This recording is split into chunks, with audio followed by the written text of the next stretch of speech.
Creed en sus profetas. Viernes 1 de marzo 2024. Jeremías 33. Más promesas de restauración. Vino por segunda vez la palabra del Señor a Jeremías, estando él todavía detenido en el patio de la guardia, y dijo: Así ha dicho el Señor, quien hizo la tierra, el Señor que la formó para afirmarla, el Señor es su nombre. Clama a mí y te responderé, y te revelaré cosas grandes e inaccesibles que tú no conoces.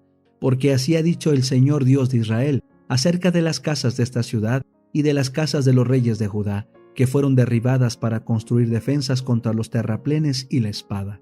Los caldeos vienen para combatir contra ellos y para llenarlas de cadáveres de hombres, a quienes he herido con mi furor y con mi ira, pues he escondido mi rostro de esta ciudad a causa de toda su maldad.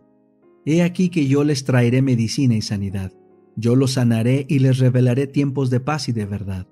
Restauraré de la cautividad a Judá y a Israel, y los edificaré como al principio. Los limpiaré de toda la maldad con que pecaron contra mí. Perdonaré todos sus pecados con que pecaron y se rebelaron contra mí. Y esta ciudad me será motivo de regocijo, de alabanza y de gloria para todas las naciones de la tierra, que oirán de todo el bien que yo les haré. Temerán y se estremecerán por todo el bien y por toda la paz que yo les haré. Así ha dicho el Señor: en este lugar del cual dicen que está destruido, sin hombres y sin animales, en las ciudades de Judá y en las calles de Jerusalén, que están desoladas, sin hombres, sin habitantes y sin animales, todavía se ha de escuchar la voz del gozo y la voz de la alegría, la voz del novio y la voz de la novia, la voz de los que al traer sacrificios de acción de gracias a la casa del Señor, digan: Alaben al Señor de los ejércitos, porque el Señor es bueno, porque para siempre su misericordia, porque restauraré de su cautividad a la tierra como al principio, ha dicho el Señor. Así ha dicho el Señor de los ejércitos: en este lugar destruido, sin hombres y sin animales, y en todas sus ciudades, otra vez habrá pastizales donde los pastores hagan recostar a sus ovejas. Otra vez pasarán las ovejas bajo las manos de quien las cuente en las ciudades de la región montañosa, en las ciudades de la Cefela, en las ciudades del Negev, en la tierra de Benjamín, alrededor de Jerusalén y en las ciudades de Judá, ha dicho el Señor. Cumplimiento del pacto de David. He aquí vienen días, dice el Señor, en que yo cumpliré la buena promesa que he hecho a la casa de Israel y a la casa de Judá. En aquellos días y en aquel tiempo haré brotar para David un retoño de justicia, que practicará el derecho y la justicia en la tierra. En aquellos días será salvo Judá, y Jerusalén habitará segura. Y este es el nombre con el cual será llamada: el Señor justicia nuestra. Porque así ha dicho el Señor: no faltará a David un hombre que se siente sobre el trono de la casa de Israel. Tampoco a los sacerdotes, los levitas, les faltará en mi presencia un hombre que ofrezca holocausto, encienda ofrenda vegetal y presente sacrificios perpetuamente.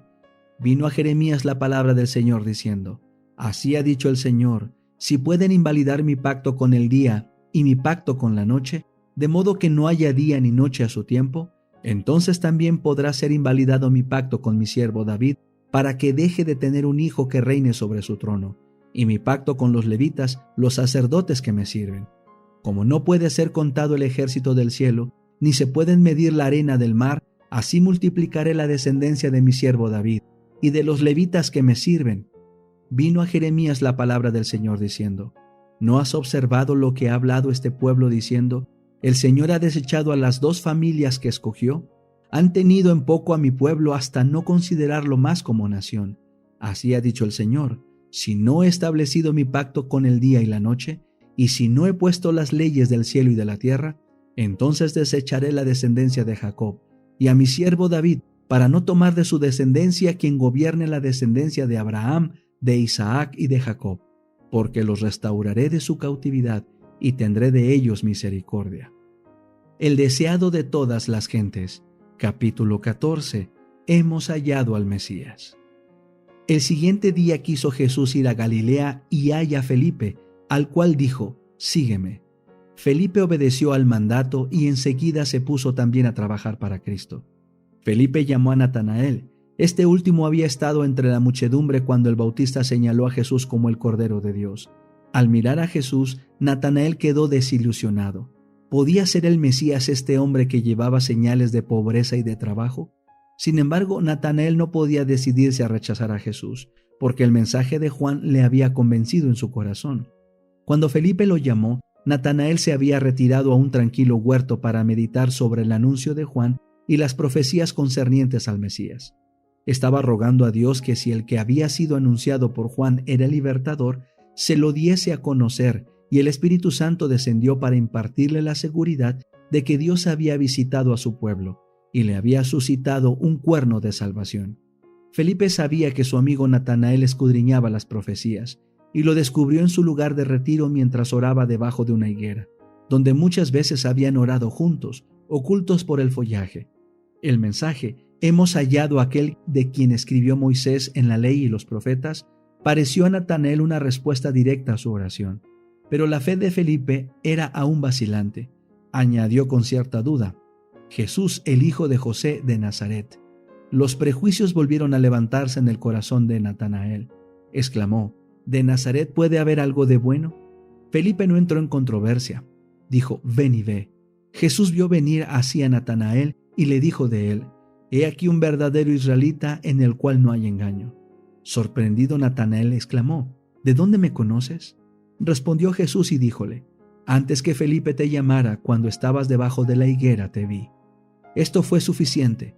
El Espíritu Divino que había dado testimonio a Natanael en su oración solitaria debajo de la higuera, le habló ahora en las palabras de Jesús. Aunque presa de la duda y cediendo en algo al prejuicio, Natanael había venido a Cristo con un sincero deseo de oír la verdad, y ahora su deseo estaba satisfecho. Su fe superó a la de aquel que le había traído a Jesús. Respondió y dijo: Rabí, tú eres el Hijo de Dios, tú eres el Rey de Israel. Si Natanael hubiese confiado en los rabinos para ser dirigido, nunca habría hallado a Jesús.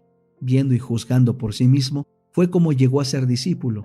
Así sucede hoy día en el caso de muchos a quienes los prejuicios apartan de lo bueno. ¿Cuán diferentes serían los resultados si ellos quisieran venir y ver? Ninguno llegará a un conocimiento salvador de la verdad mientras confíe en la dirección de la autoridad humana. Como Natanael, necesitamos estudiar la palabra de Dios por nosotros mismos y pedir la iluminación del Espíritu Santo. Aquel que vio a Natanael debajo de la higuera nos verá en el lugar secreto de oración. Los ángeles del mundo de luz están cerca de aquellos que, con humildad, solicitan la dirección divina. Con el llamamiento de Juan, Andrés, Simón, Felipe y Natanael, empezó la fundación de la iglesia cristiana. Juan dirigió a 2 de sus discípulos a Cristo. Entonces, uno de estos, Andrés, llamó a su hermano y lo llevó al Salvador. Luego Felipe fue llamado y buscó a Natanael.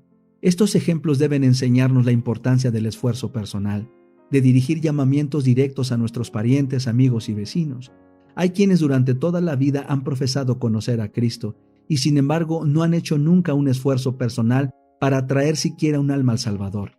Dejan todo el trabajo